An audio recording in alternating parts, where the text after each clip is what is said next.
सिर्फ एक missile Qatar के नेचुरल गैस फील्ड पर गिरी और इस नेचुरल गैस फील्ड से होने वाले प्रोडक्शन का 17% प्रोडक्शन अगले 5 बरस के लिए ठप पड़ गया। यानी अगले 5 बरस तक पूरी दुनिया में जो नेचुरल गैस सप्लाई कतर कर रहा था, या कहें पूरी दुनिया कतर के नेचुरल गैस फील्ड से ही जुड़ी थी, अब 17% गैस कम हो गई अगले 5 बरस के लिए। तो मनाइए अगले 72 घंटों के भीतर कहीं कोई मिसाइल किसी नेचुरल गैस फील्ड में ना गिरे या फिर किसी रिफाइनरी और तेल के कुएं में ना गिरे। यह एक ऐसी परिस्थिति है जिसमें पूरी दुनिया के सामने ऐसा संकट उभर गया है कि अमेरिका के वित्त मंत्री भी यह कहने से चूक नहीं रहे, अगर जरूरी हुआ तो ईरान पर लगा प्रतिबंध हम हटा लेंगे। हालांकि वो अस्थायी तौर पर होगा, कुछ दिनों के लिए होगा, लेकिन युद्ध जारी रहेगा। यानी ईरान पर जो तेल को लेकर प्रतिबंध है उसको भी अमेरिका हटाने की सोचने लगा है। और यह कहने से चूक नहीं रहा है कि दुनिया के भीतर अगर तेल की कीमत बढ़ी, अगर गैस कम आने लगी और अगर इसका असर फर्टिलाइजर पर पड़ा तो स्थितियां कितनी नाजुक होगी कोई नहीं जानता है। और अब यह भी हर कोई जानने लगा है कि दरअसल होर्मुज़ रूट ही नहीं बल्कि तेल और गैस को लेकर दुनिया की महाशक्तियों के सामने जो संकट अब उभरेगा उसका रास्ता इस युद्ध में कूदने से मिलेगा, या इस युद्ध में अमेरिका जिस तरीके से अपनी राह को अलग बता रहा है, इजराइल की राह को अलग बता रहा है और यह भी कह रहा है कि हम अपनी शर्तों पर इस युद्ध को खत्म करेंगे। लेकिन इस युद्ध के खत्म होने की कोई टाइमलाइन अमेरिकी रक्षा मंत्री पीटर हेग्सेट ने आज बताने से इनकार कर दिया। तो क्या एक ऐसी स्थिति पहली बार दुनिया के सामने आकर खड़ी हो चुकी है जहां पर एनर्जी को लेकर जो सवाल इससे पहले कभी नहीं उठे, इस वक्त इसलिए उठ रहे हैं क्योंकि तमाम दुनिया के देशों की इकोनॉमी पूरे तरीके से एनर्जी पर ही निर्भर है और एनर्जी का केंद्र मिडिल ईस्ट अपने तौर पर कुछ भी कर पाने की स्थिति में नहीं है।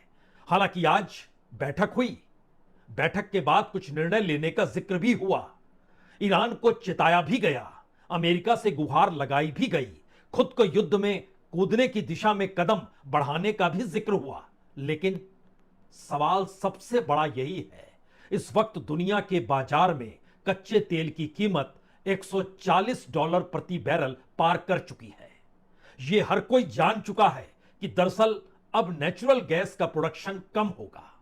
यह हर कोई जान चुका है कि मिडिल ईस्ट पर जो भी दुनिया के देश निर्भर थे, अब उनके सामने एक नया संकट है।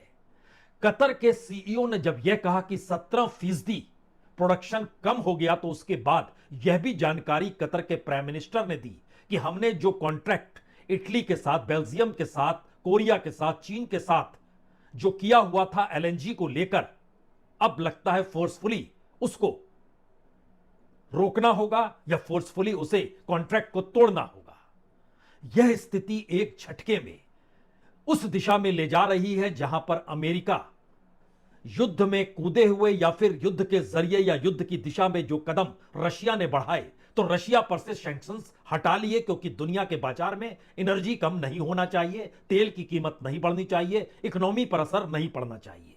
दूसरा कदम अमेरिका उठाने जा रहा है, ईरान पर भी जो सैंक्शंस हैं उसको भी कुछ दिनों के लिए हटा लिया जाए।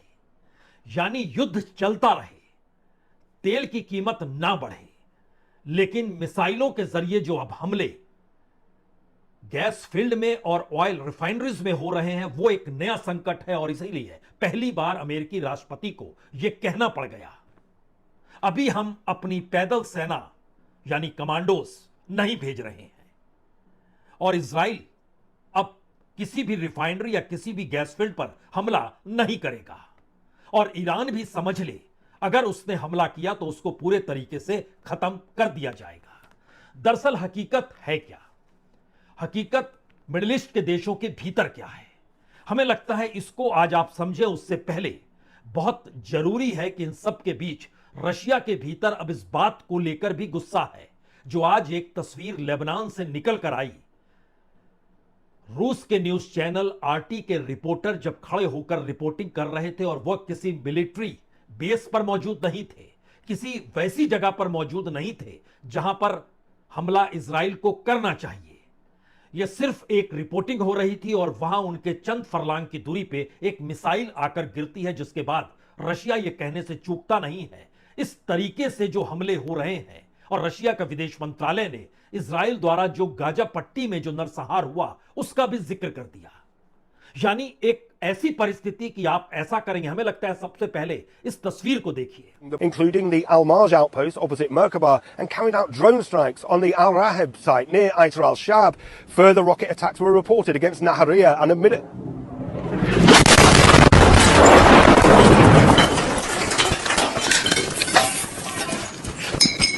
रिपोर्टर और कैमरा पर्सन की जान बच गई, घायल हुए, अस्पताल गए।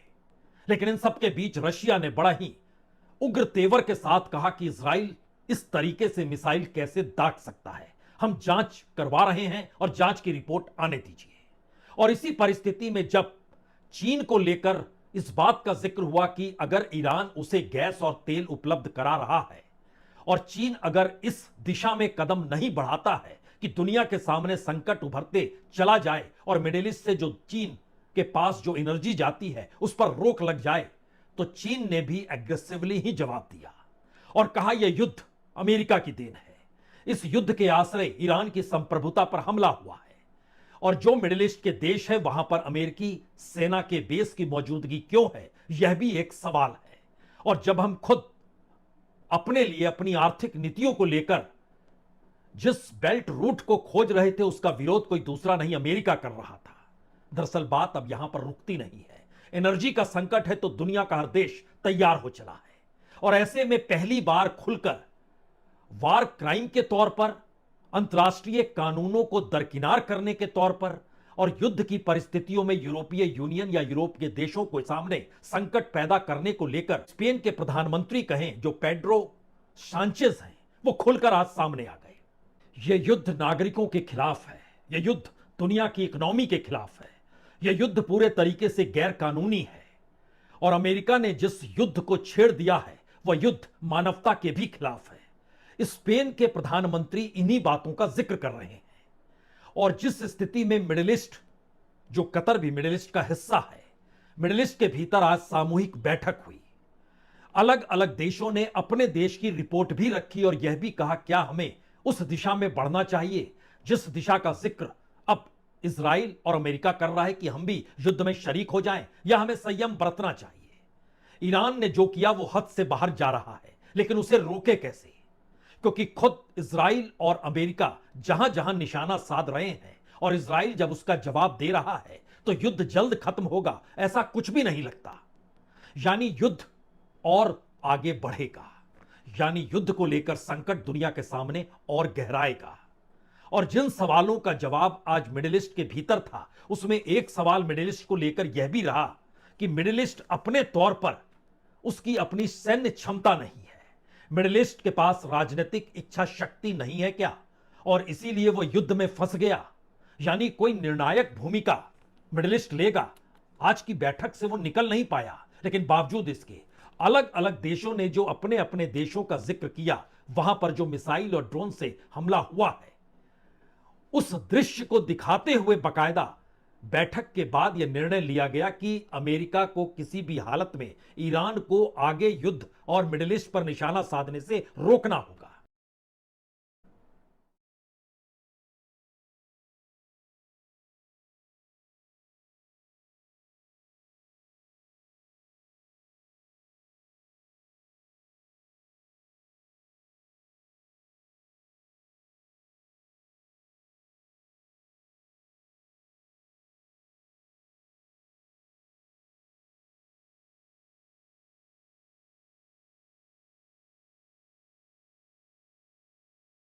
असल में पहली बार सवाल एनर्जी क्राइसिस को लेकर और गैस के प्रोडक्शन के ठप होने को लेकर यह बात कहीं ज्यादा बड़ी हो चुकी है कि समूची दुनिया इसकी गिरफ्त में आएगी ही, क्योंकि जो आंकड़े वहां से निकल कर आए उसमें यूएई में शाह और हबशान में गैस उत्पादन शून्य है, जीरो है, यानी पूरे तरीके से ठप है। कतर में रास लफान को मिसाइलों का असर हुआ, उत्पादन एक झटके में रुक गया। सऊदी अरब के पूर्वी प्रांत की रिफाइनरों का उत्पादन 20% कम हो गया। कुवैत और बहरीन में एक आंशिक इमरजेंसी सी स्थिति आ गई, जहां जहां रिफाइनरी है और जहां जहां गैस का प्रोडक्शन है। इराक के दक्षिण क्षेत्र में 70% ऑयल रिफाइनरी से प्रोडक्शन बंद हो गया है। यानी 5 खाड़ी देशों के भीतर एक साथ बिजली का प्रोडक्शन कहें या इन सब के बीच जो आप तेल और नाइट्रोजन, सल्फर, इन सब का जिक्र करते हैं, वो सब ठप हो जाएगा। ऐसी स्थिति का जिक्र भी आज की बैठक में हुआ। लेकिन अगला सवाल है कि दुनिया के वह देश जो युद्ध में शरीक नहीं है, जिन पर हमला हो नहीं रहा है, लेकिन पहली बार उन पर इकोनॉमिक हमला जो शुरू हो रहा है, उस दायरे में नाटोस कंट्रीज है, उस दायरे में पूरा यूरोप है, उस दायरे में चीन और रशिया भी है, उस दायरे में ऑस्ट्रेलिया और जापान भी है।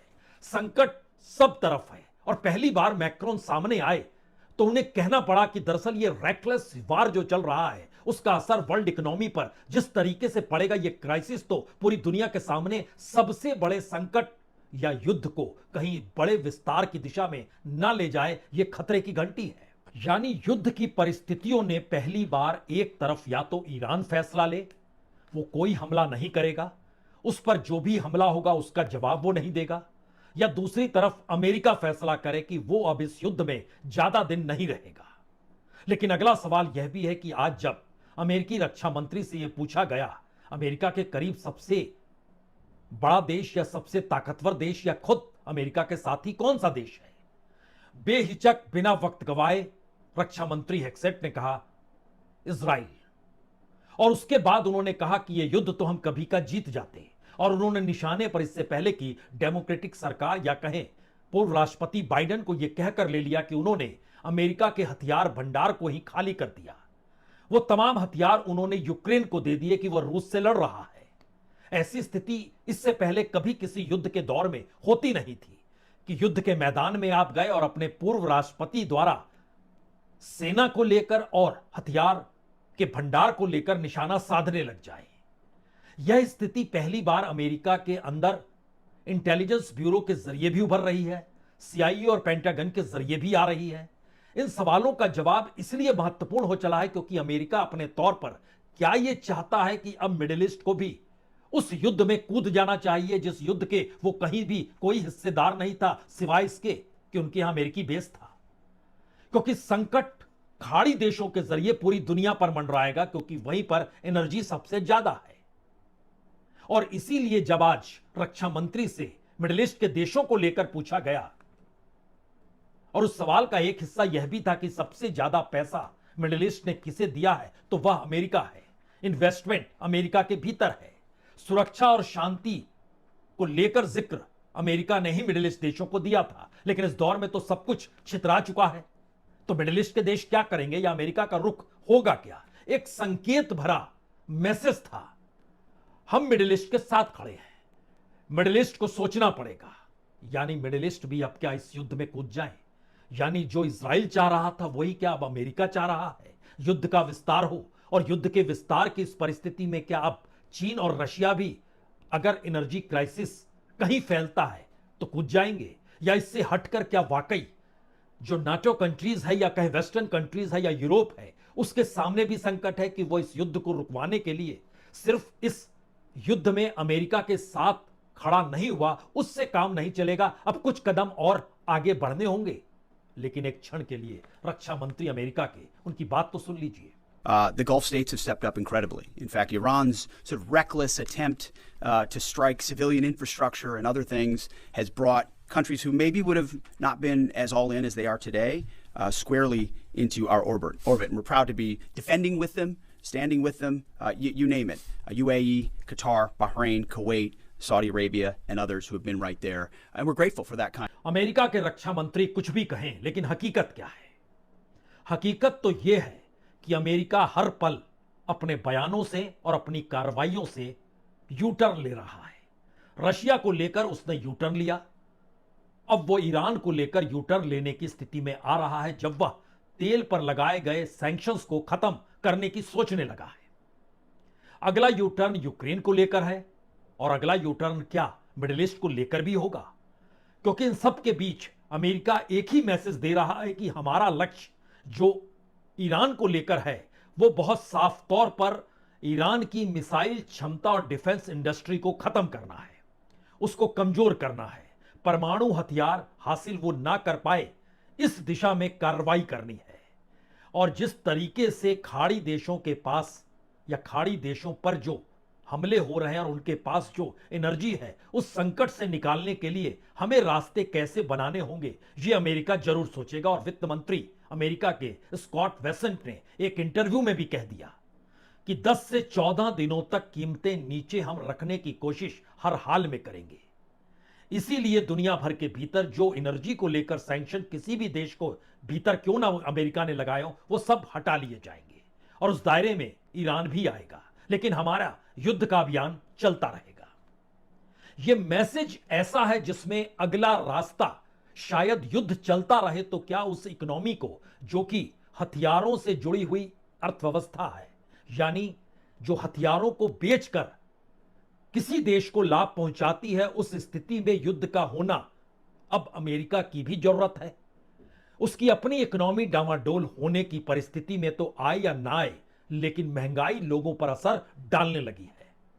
गैसोलीन की कीमत अमेरिका ही नहीं बल्कि यूरोप और ब्रिटेन तक को अपनी गिरफ्त में 30% तक बढ़कर ले चुकी है।